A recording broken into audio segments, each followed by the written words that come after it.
लालास kitchen Sunday special chicken haleem. Haleem एक सब continent की बहुत ही ट्रेडिशनल डिश है जो कि पाकिस्तान इंडिया में बहुत शौक से खाई जाती है।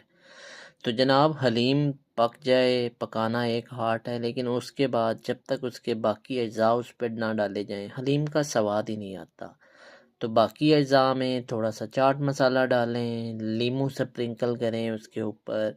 उसके बाद उसमें कटी हुई हरी मिर्च, धनिया, पुदीना, अदरक काट के डालें और इसको नान के साथ खाएं, खमीरी रोटी के साथ खाएं, लेकिन मज़ा लाजवाब जायका बनेगा। तो जनाब आप बताएं आज के दिन आपने क्या संडे को किस तरह से आप अपने खाने को, अपने लंच को, अपने डिनर को, नाश्ते के लिए क्या बना रहे हैं जनाब। हमारी तरफ से तो ये Lala's kitchen special special chicken haleem है जनाब।